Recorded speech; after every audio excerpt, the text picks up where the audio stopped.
KIIFB masala bond കേസിൽ മുൻ മന്ത്രി തോമസ് ഐസക്കിന് വീണ്ടും ED. Notice.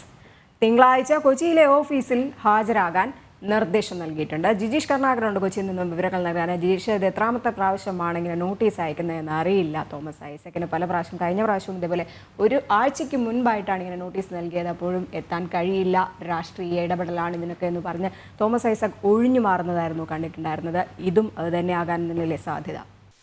Rajani, doctor Thomas ഐസക്കിന് കിഫ്ബി മസാല ബോണ്ട് കേസിൽ എൻഫോഴ്സ്മെന്റ് ഡയറക്ടറേറ്റിന്റെ അന്വേഷണം കൂടുതൽ ശക്തമാകുമ്പോൾ ഡോക്ടർ തോമസ് ഐസക് കൂടുതൽ കുരുക്കിലേക്ക് നീങ്ങുന്നു. കാരണം ചോദ്യം ചെയ്യലിൽ നിന്ന് ഒഴിഞ്ഞു മാറാനുള്ള നീക്കങ്ങൾ പല ഘട്ടങ്ങളിലായി ഡോക്ടർ തോമസ് ഐസക് നടത്തിയിരുന്നു. എങ്ങനെയെല്ലാം ഈ കേസിൽ നിന്ന് ഒഴിവാകാം, അല്ലെങ്കിൽ ഇ.ഡിയുടെ ചോദ്യമുനയിൽ നിന്ന് മാറി നിൽക്കാം എന്നതായിരുന്നു പ്രധാനമായും ഡോക്ടർ തോമസ് ഐസക് നടത്തിയ നീക്കം. എന്നാൽ തോമസ് ഐസക്കിന്റെ എല്ലാ ശ്രമങ്ങളെയും തള്ളിക്കൊണ്ട് തന്നെയാണ് ഇതുമായി ബന്ധപ്പെട്ട് എൻഫോഴ്സ്മെന്റ് ഡയറക്ടറേറ്റ് നീക്കം. വീണ്ടും ചോദ്യം ചെയ്യാൻ 22-ാം തീയതി ആവശ്യപ്പെട്ട് നോട്ടീസ് നൽകിയിരുന്നു. എന്നാൽ അന്ന് ഡോക്ടർ തോമസ് ഐസക് ഹാജരായിരുന്നില്ല. ഇതിന് തോമസ് ഐസക് പറഞ്ഞ കാരണം എന്ന് പറയുന്നത് സംസ്ഥാന സെക്രട്ടേറിയറ്റ് അംഗമാണ് താൻ, സംസ്ഥാന സെക്രട്ടേറിയറ്റ് നടക്കുന്നതിനാൽ ആ യോഗത്തിൽ പങ്കെടുക്കേണ്ടതുണ്ട്, അതുകൊണ്ട് ഹാജരാകാൻ കഴിയില്ല എന്നായിരുന്നു. ഇത് മാധ്യമങ്ങളെയായിരുന്നു ഇത്തരത്തിൽ തോമസ് ഐസക് കാര്യങ്ങൾ അറിയിച്ചിരുന്നത്. പകരം എൻഫോഴ്സ്മെന്റ് ഡയറക്ടറേറ്റിനെ നോട്ടീസ് അയച്ച എൻഫോഴ്സ്മെന്റ് ഡയറക്ടറേറ്റിന് എന്തെങ്കിലും തരത്തിലുള്ള മറുപടി നൽകിയിരുന്നില്ല. പ്രധാനമായും കിഫ്ബി മസാല ബോണ്ട് കേസിൽ വിദേശത്ത് നിന്ന് പണം എത്തിയതുമായി ബന്ധപ്പെട്ട കാര്യങ്ങൾ, ഈ പണത്തിന്റെ വിനിയോഗം, കിഫ്ബി ഫണ്ടിന്റെ വിനിയോഗം, അതിന്റെ ദുർവിനിയോഗവുമായി ബന്ധപ്പെട്ട കാര്യങ്ങൾ എന്നിവയിലെല്ലാമാണ് പ്രധാനമായും പരിശോധന നടക്കുന്നത്. മാത്രമല്ല ഫെമ നിയമങ്ങളുടെ ലംഘനം ഉണ്ടായിട്ടുണ്ടോ എന്നും എൻഫോഴ്സ്മെന്റ് ഡയറക്ടറേറ്റ് പരിശോധിക്കുന്നുണ്ട്. ഏറ്റവും ആദ്യം 1.5 വർഷം മുമ്പാണ് തോമസ് ഐസക്കിന് നോട്ടീസ് ലഭിക്കുന്നത്. മുൻ മന്ത്രി തോമസ് ഐസക്കിന് ആദ്യം നോട്ടീസ് ലഭിക്കുന്നത് 1.5 വർഷം മുമ്പാണ് ഈ കേസുമായി ബന്ധപ്പെട്ട്. അന്ന് മുതൽ തന്നെ തോമസ് ഐസക് ചോദ്യം ചെയ്യലിന് എത്താതെ പകരം നിയമ നീക്കങ്ങളിലൂടെ ഇ.ഡിയുടെ ചോദ്യ മുനയിൽ എത്താതിരിക്കാനുള്ള നീക്കങ്ങളായിരുന്നു നടത്തിയത്. ആദ്യം 1.5 വർഷം മുമ്പ് സമൻസ് ലഭിച്ചപ്പോൾ തന്റെ വ്യക്തിഗത വിവരങ്ങൾ ചോദിച്ചുകൊണ്ടാണ് ആ സമൻസ് എന്നും അത് റദ്ദാക്കണമെന്നും ആവശ്യപ്പെട്ടുകൊണ്ട് ഹൈക്കോടതിയെ സമീപിച്ചു. ഹൈക്കോടതിയുടെ സിംഗിൾ ബെഞ്ചും ഒപ്പം തന്നെ ഡിവിഷൻ ബെഞ്ചും എല്ലാം പലവട്ടം ഈ കേസ് പരിഗണിക്കുകയും ചെയ്തു. വിശദമായ വാദപ്രതിവാദങ്ങൾക്ക് ശേഷം അന്വേഷണ സംഘത്തിന്റെ വാദങ്ങൾ അംഗീകരിച്ചുകൊണ്ട് തന്നെ കോടതി വ്യക്തമാക്കിയത് വ്യക്തിഗത വിവരങ്ങൾ തിരക്കിയിട്ടുണ്ടെങ്കിൽ ആ ഒരു സമൻസ് പിൻവലിക്കണം. എന്നാൽ ചോദ്യം ചെയ്യുന്നതിന് വേണ്ടി, കേസുമായി ബന്ധപ്പെട്ട വിവരങ്ങൾ തിരക്കുന്നതിന് വേണ്ടി തോമസ് ഐസക്കിനെ വിളിപ്പിക്കുന്നതിനോ സമൻസ് അയക്കുന്നതിനോ തടസ്സമില്ല. അത്തരത്തിലുള്ള ഒരു നിയമോപദേശം എൻഫോഴ്സ്മെന്റ് ഡയറക്ടറേറ്റിന് ലഭിച്ചിരുന്നു. അതിന്റെ അടിസ്ഥാനത്തിലാണ് 12-ാം തീയതി ഹാജരാകാൻ ആവശ്യപ്പെട്ട് നോട്ടീസ് നൽകുന്നത്. എന്നാൽ അന്നും ഇതുമായി ബന്ധപ്പെട്ടുകൊണ്ട് നോട്ടീസിൽ പ്രതികരിക്കാതെ, ഇ.ഡിയോട് മറുപടി നൽകാതെ ചോദ്യം ചെയ്യലിന് ഹാജരാകാതിരിക്കുകയായിരുന്നു തോമസ് ഐസക് ചെയ്തിരിക്കുന്നത്. പ്രത്യേകിച്ച് വിദേശ നാണ്യ വിനിമയത്തിന്റെ ലംഘനം നടന്നിട്ടുണ്ട്. ഫെമ ലംഘനം വലിയ പ്രത്യക്ഷത്തിൽ തന്നെ കാണാൻ കഴിയും. ഒപ്പം തന്നെ ഈ ഫണ്ട് ദുർവിനിയോഗം, ഫണ്ട് വകമാറ്റൽ അടക്കമുള്ള കാര്യങ്ങളിലാണ് എൻഫോഴ്സ്മെന്റ് ഡയറക്ടറേറ്റിന്റെ അന്വേഷണം നടക്കുന്നത്. ആ ഒരു ഘട്ടത്തിലാണ് അന്ന് ധനമന്ത്രിയായിരുന്ന, ഇത്തരത്തിൽ കിഫ്ബിയുടെ സാമ്പത്തിക ഇടപാടുകൾക്കെല്ലാം തന്നെ ചുക്കാൻ പിടിച്ചിട്ടുള്ള ഡോക്ടർ തോമസ് ഐസക് കൃത്യമായി ഈ ചോദ്യമുനയിൽ എത്താതിരിക്കുകയും ചോദ്യങ്ങളോട് പ്രതികരിക്കാതിരിക്കുന്ന ഒരു സാഹചര്യം ഉണ്ടാക്കുകയും എല്ലാം ചെയ്തിരിക്കുന്നത്. ഇ.ഡി വ്യക്തമാക്കിയ ഒരു കാര്യമെന്ന് പറയുന്നത് ഈ കേസുമായി ബന്ധപ്പെട്ട് ഏറ്റവും പ്രധാനമായും ചോദ്യം ചെയ്യേണ്ട ഒരാൾ എന്ന് പറയുന്നത് തോമസ് ഐസക് ആണ് എന്നതുകൊണ്ട് തന്നെ തോമസ് ഐസക്കിനെ ചോദ്യം ചെയ്തതിലൂടെ മാത്രമായിരിക്കും കിഫ്ബി മസാല ബോണ്ട് കേസിൽ അന്വേഷണം മുന്നോട്ട് പോവുക. അതുകൊണ്ട് തന്നെ തോമസ് ഐസക് തുടർച്ചയായി ചോദ്യം ചെയ്യലിൽ നിന്ന് മാറി നിൽക്കാനാണ് ശ്രമിക്കുന്നത്. അത് അന്വേഷണത്തെ തടസ്സപ്പെടുത്തുമെന്ന കാര്യമായിരുന്നു ഇ.ഡി ഹൈക്കോടതിയിലടക്കം ചൂണ്ടിക്കാണിച്ചത്. തുടർന്നാണ് നേരത്തെ നൽകിയിരിക്കുന്ന വ്യക്തിഗത വിവരങ്ങൾ തിരക്കിയിട്ടുണ്ടെങ്കിൽ വീണ്ടും കോടതിയെ സമീപിക്കാം, അല്ല കേസുമായി ബന്ധപ്പെട്ട കാര്യങ്ങൾ മാത്രമാണ് തിരക്കിയത് എങ്കിൽ അന്വേഷണത്തിൽ സംഘത്തിന് നടപടികളുമായി മുന്നോട്ട് പോകാം എന്ന കാര്യമായിരുന്നു കോടതി അംഗീകരിക്കുകയും ചെയ്തത്. അങ്ങനെയാണ് ആ സമൻസ് വീണ്ടും ഹാജരാകുമോ എന്ന് തന്നെയാണ് ഏറ്റവും പ്രധാനം. ജിജീഷ്, ഇവിടെ വ്യക്തമാക്കേണ്ട ഒരു കാര്യമുണ്ട്. ഈ മസാല ബോണ്ടിൽ നിന്ന് ലഭിച്ച പണം എവിടേക്ക് പോയി എന്നുള്ള ഒരു കാര്യം, അത് റിയൽ എസ്റ്റേറ്റിലേക്കാണോ വിദേശ വാണിജ്യത്തിന്റെ നെഗറ്റീവ് ലിസ്റ്റിലേക്കാണോ പോയിട്ടുള്ളത് എന്നുള്ള കാര്യമൊക്കെ തന്നെ അന്വേഷിക്കേണ്ടതുണ്ട്.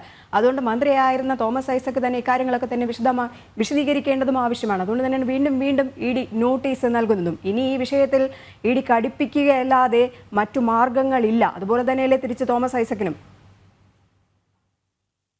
രജനി, ഇ.ഡിയെ സംബന്ധിച്ചിടത്തോളം ഇത്തരത്തിൽ തോമസ് ഐസക് തുടർച്ചയായി ഹാജരാകാതിരിക്കുകയും ഇ.ഡി ആവശ്യപ്പെടുന്ന വിവരങ്ങൾ നൽകാതിരിക്കുകയും ചെയ്യുന്ന പശ്ചാത്തലത്തിൽ സ്വാഭാവികമായും അന്വേഷണം തടസ്സപ്പെടുത്തുന്ന നീക്കത്തിലേക്ക് മുൻ മന്ത്രി കടക്കുന്നു എന്ന് തന്നെ ഇ.ഡിക്ക് മനസ്സിലാക്കാൻ കഴിയും. അങ്ങനെ വരുമ്പോൾ കോടതിയെ ഇക്കാര്യങ്ങൾ ധരിപ്പിക്കും. തുടർച്ചയായി ചോദ്യം ചെയ്യലുമായി സഹകരിക്കുന്നില്ല, നിഷേധാത്മകമായ സമീപനം സ്വീകരിക്കുന്നു. ഇക്കാര്യത്തിൽ കോടതി പോലും തുടർ നടപടികൾ, അതായത് വ്യക്തിഗത വിവരങ്ങൾ തിരക്കിയതിനെ മാത്രമാണ് കോടതി അത്തരം കാര്യങ്ങളിൽ ഉള്ള സമൻസ് റദ്ദാക്കണം ഹാജരാകണമെന്ന് മാത്രമാണ് കോടതി നിർദ്ദേശിച്ചിരിക്കുന്നത്. കേസിന്റെ ഏതെങ്കിലും തരത്തിലുള്ള തുടരന്വേഷണത്തെ എൻഫോഴ്സ്മെന്റ് ഡയറക്ടറേറ്റിന്റെ അന്വേഷണത്തെ ഒരു ഘട്ടത്തിലും ഹൈക്കോടതി തടസ്സപ്പെടുത്തിയിട്ടില്ല. അതുകൊണ്ട് തന്നെ അന്വേഷണം മുന്നോട്ട് പോകുമ്പോൾ തുടർച്ചയായി തോമസ് ഐസക് ഇത്തരത്തിൽ മാറി നിൽക്കുകയും ചോദ്യം ചെയ്യലിന് എത്താതിരിക്കുകയും ചെയ്യുകയാണെങ്കിൽ അത് കാര്യമായി തന്നെ അന്വേഷണത്തെ ബാധിക്കും. പ്രത്യേകിച്ച് എൻഫോഴ്സ്മെന്റ് ഡയറക്ടറേറ്റിന്റെ അന്വേഷണ പരിധിയിൽ വരുന്നതാണ് ഈ ഒരു കേസ്. കാരണം കിഫ്ബി മസാല ബോണ്ടുമായി ബന്ധപ്പെട്ട ധനവിനിയോഗം നടന്നിരിക്കുന്നത് സാമ്പത്തിക ഇടപാടുകളുമായി ബന്ധപ്പെട്ട പരാതികളിലാണ്. അത്തരത്തിലുള്ള കേസാണ്. മാത്രമല്ല അവിടെ നിയമ ലംഘനം ഉണ്ടായിട്ടുണ്ടെങ്കിൽ സ്വാഭാവികമായും അത്തരം കാര്യങ്ങളിലും എൻഫോഴ്സ്മെന്റ് ഡയറക്ടറേറ്റിന് അന്വേഷണം നടത്താൻ കഴിയും. 2500 കോടിയോളം രൂപയുടെ ഇടപാടുകൾ നടന്നിരിക്കുന്നു എന്നതുകൊണ്ട് തന്നെ അക്കാര്യത്തിൽ വിശദമായ ഒരു അന്വേഷണത്തിലേക്ക് കടക്കേണ്ടതുണ്ട്. മറ്റു നിരവധി ആളുകളെ ചോദ്യം ചെയ്യണം. കിഫ്ബിയുടെ അന്നത്തെ ചുമതലയിൽ ഉണ്ടായിരുന്ന ആളുകളെ അടക്കം നിരവധി പേരെ ചോദ്യം ചെയ്യേണ്ടതുണ്ട്. അതിനെല്ലാം തന്നെ പ്രധാനമായും ഇതിനെല്ലാം നിർദ്ദേശം നൽകിയിട്ടുള്ള നേതൃത്വം നൽകിയിട്ടുള്ള മന്ത്രിയെ ചോദ്യം ചെയ്യുക പ്രധാനമാണ്. അങ്ങനെ അത്തരത്തിൽ ചോദ്യം ചെയ്യലിന് വിധേയനാകുന്ന ആൾ പല തവണയായി മാറി നിൽക്കുകയാണെങ്കിൽ അക്കാര്യം എൻഫോഴ്സ്മെന്റ് കോടതിയെ അറിയിക്കും. ഈ മാസം 22-നും തിങ്കളാഴ്ചയും ഹാജരാകുന്നില്ല എങ്കിൽ തീർച്ചയായും ആ കാര്യം കോടതിയെ അറിയിക്കുക എന്ന ഒരു നടപടിയിലേക്ക് തന്നെയായിരിക്കും എൻഫോഴ്സ്മെന്റ് ഡയറക്ടറേറ്റ് കടക്കുക. നിസ്സഹകരിക്കുന്നു ഡോക്ടർ തോമസ് ഐസക്, അന്വേഷണം തടസ്സപ്പെടുത്തുന്നു, അന്വേഷണം മുന്നോട്ട് കൊണ്ടുപോകുന്നില്ല എന്ന ഒരു കാര്യം അറിയിച്ചാൽ സ്വാഭാവികമായും വാറന്റ് ഉൾപ്പെടെയുള്ള നടപടികളിലേക്ക് കോടതിക്ക് കടക്കാൻ കഴിയും. മുമ്പും ഇത്തരത്തിൽ ചോദ്യം ചെയ്യലിനോട് തുടർച്ചയായി നിസ്സഹകരിച്ചിരുന്ന മറ്റു പല കേസുകളിലെയും പ്രതികൾക്കെതിരെ ഇത്തരത്തിലുള്ള നിയമ നീക്കങ്ങൾ എൻഫോഴ്സ്മെന്റ് ഡയറക്ടറേറ്റ് സ്വീകരിച്ചിട്ടുണ്ട്. അവർ ചോദ്യം ചെയ്യലിന് ആകാത്തതും ചോദ്യം ചെയ്യലുമായി സഹകരിക്കാത്തതും ഇഡിയുമായി നിഷേധാത്മകമായ രീതിയിൽ പെരുമാറുന്നതുമെല്ലാം കോടതിയിൽ ചൂണ്ടിക്കാണിച്ചുകൊണ്ട് അവരെ ചോദ്യം ചെയ്യാനുള്ള ഒരു അനുമതി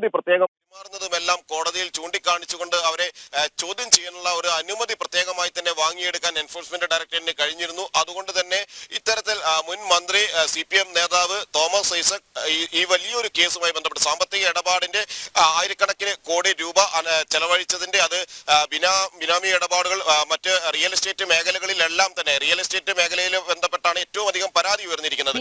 റിയൽ എസ്റ്റേറ്റ് മേഖലയിൽ മുൻ മന്ത്രി ഡോക്ടർ തോമസ് ഐസക്കിന് കുരുക്ക് മുറുക തന്നെയാണ് ചെയ്യുന്നത്. തോമസ് ഐസക്കിന് വീണ്ടും ഇഡി നോട്ടീസ് അയച്ചിരിക്കുന്നു. തിങ്കളാഴ്ച കൊച്ചിയിലെ ഓഫീസിൽ ഹാജരാകാനാണ് നിർദ്ദേശം. ജിജീഷ് കർണാകനാണ് വിശദാംശങ്ങൾ നൽകിയത്.